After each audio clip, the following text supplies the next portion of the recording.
Bonjour, on se retrouve aujourd'hui pour parler d'un autre pistolet Tokarev qui ressemble au TT33 que nous avions vu il y a quelques temps, mais celui-ci est un TT30, donc son frère aîné, qui est sans doute un peu moins bien connu. Mais avant de voir et en partie revoir l'adoption du pistolet de Tokarev, un grand merci à la commanderie de Navarre qui m'a confié ce TT30 et toujours un grand merci au soutien de la chaîne, que ce soit via Tipeee, Player ou les membres YouTube que je vous invite à rejoindre si vous le pouvez. Le TT30 est donc le grand frère du TT33 et je vous invite à regarder après cette vidéo, ma vidéo sur le TT33 pour poursuivre l'histoire de cette famille de pistolets soviétiques. À la fin des années 1920, l'Union soviétique cherche à remplacer ses Mauser C96 ainsi que ses revolvers Nagant. On développe alors la nouvelle cartouche de 16,62 par 25 mm en s'inspirant de la cartouche des C96 qui était le 16,63 par 25. Le 16,62 Tokarev, un projectile qui est plus léger qu'un projectile typique par exemple d'une cartouche de 9 mm, mais ce projectile va se déplacer plus rapidement aux alentours des 400 mètres secondes.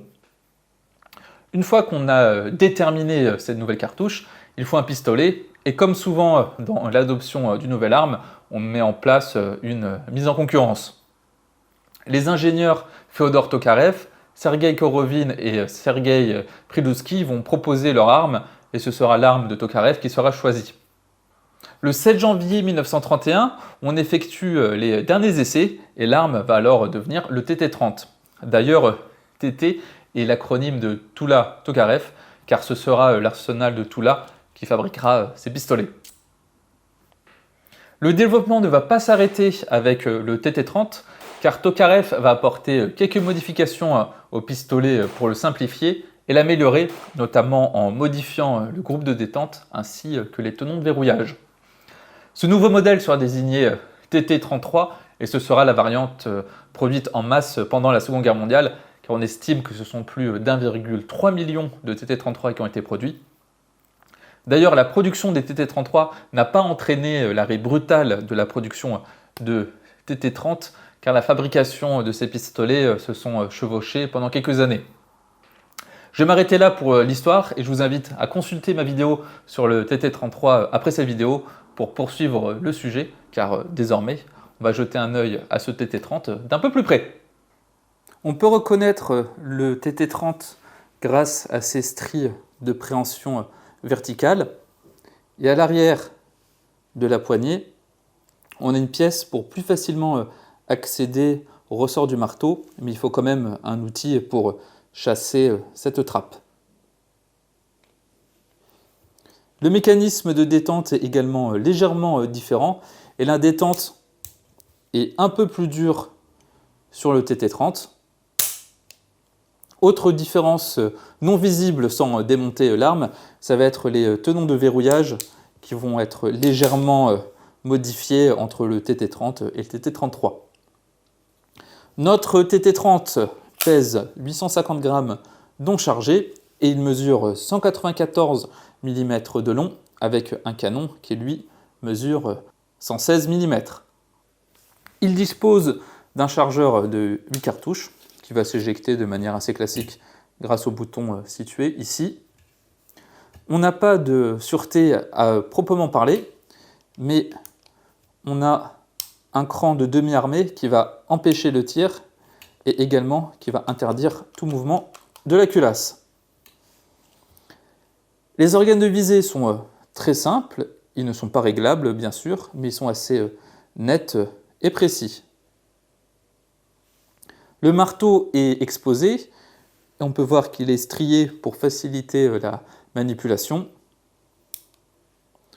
Et on a nos stries de préhension classiques sur la culasse. Enfin, sur le côté gauche, on va avoir notre arrêtoir de culasse que l'on va devoir enlever lors du démontage, que l'on verra tout à l'heure.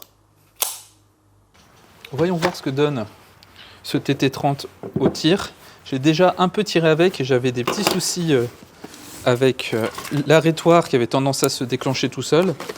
Je pense que c'est en partie dû au chargeur qui était bourré de graisse, donc je l'ai bien dégraissé. J'ai bien nettoyé l'arme et on va voir si le problème se répète.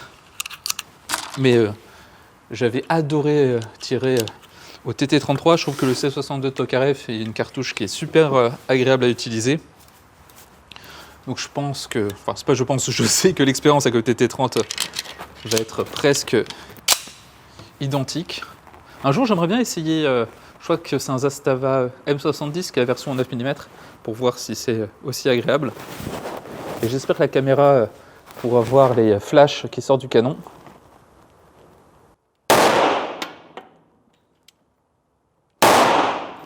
Ouais, l'arrêtoire continue à s'activer.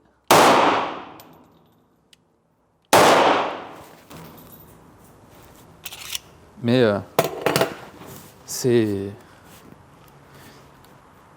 super chouette à utiliser. Ça fait plus de bruit que du 9 mm, mais d'un point de vue du recul, c'est pas vraiment plus élevé. Et je vais me faire un plaisir de remettre quelques cartouches. Et les organes de visée sont très basiques, mais ils sont plutôt nets.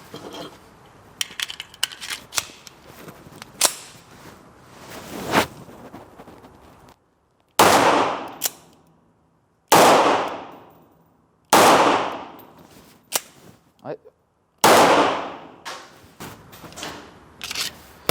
Et il éjecte les étuis assez violemment.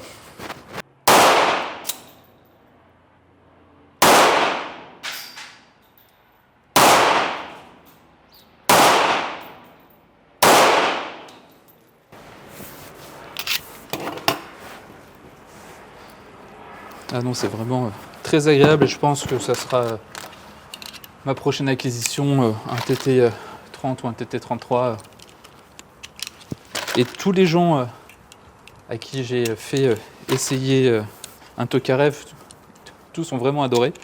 Donc si vous avez l'occasion d'en essayer un, foncez. Bon, c'est vrai que la détente est un peu dure. À ce qui paraît, elle peut se retravailler et avoir de bons résultats. Mais même si elle est dure, c'est pas non plus catastrophique. Elle a au moins le mérite d'être nette.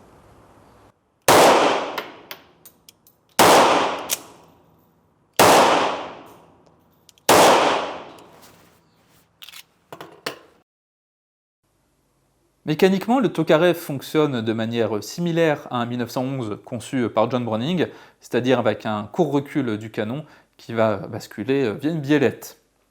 C'est un pistolet simple action, c'est-à-dire que le marteau doit être armé pour que l'arme puisse faire feu. Quand on appuie sur la queue détente, on va simplement libérer le bec de gâchette, le marteau va partir en avant, frapper le percuteur qui va déclencher le tir. S'ensuit le processus de déverrouillage grâce au basculement du canon, puis l'étui va être extrait par la griffe de l'extracteur, puis éjecté. Dans son mouvement vers l'arrière, la culasse va assurer le réarmement et en fin de course, elle repart en avant sous la pression du ressort récupérateur. Elle va chambrer une cartouche et le canon va retrouver sa position de verrouillage. On peut alors de nouveau appuyer sur la queue détente pour tirer. On commence bien sûr par les mesures de sécurité.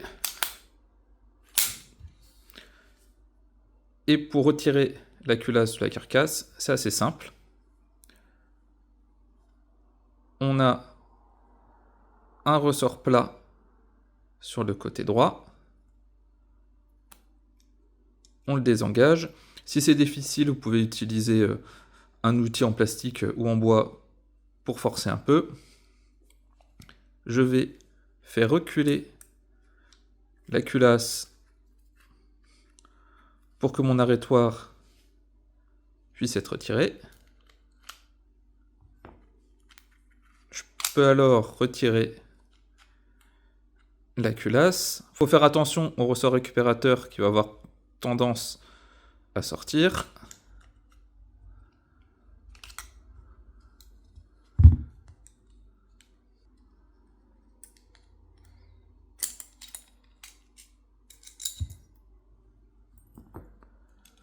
Pour retirer le canon, ma biellette doit être en bas.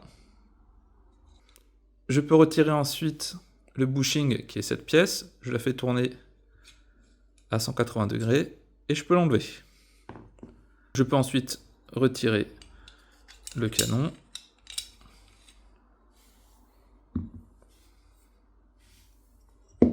Je peux ensuite retirer la platine. On peut voir qu'on a une séparation au niveau du rail. Sur certains modèles, il suffit juste de la soulever et elle sort toute seule. Sur le mien, il faut un peu la persuader.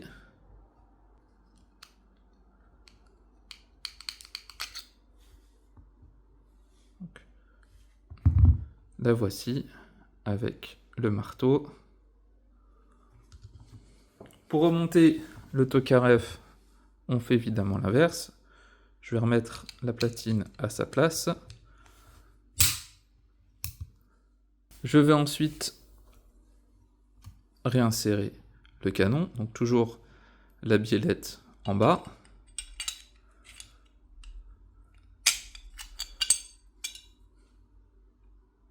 Le bushing.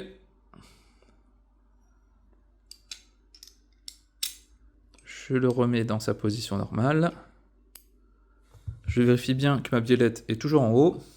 Et vient la partie un peu plus difficile, car le ressort récupérateur va vouloir un peu sortir de son emplacement. Donc je commence à l'insérer.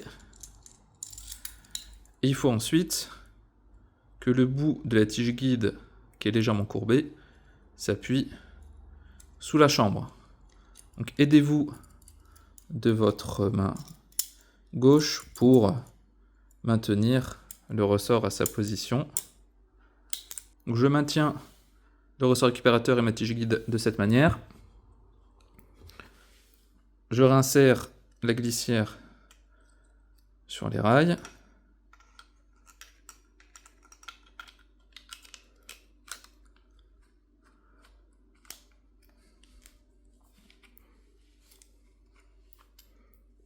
Je tire la culasse en arrière, je la remets dans l'imposition qui va me permettre de réinsérer mon arrêtoir.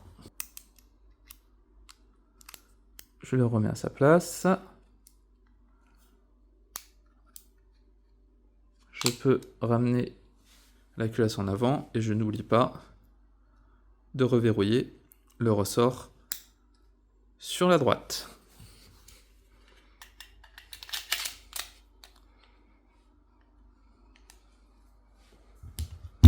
Le nombre de TT30 fabriqués est un peu flou. J'ai pu lire que ça tourne aux alentours des 93 000 pistolets fabriqués entre 1931 et 1933. Au tir, l'arme est très agréable.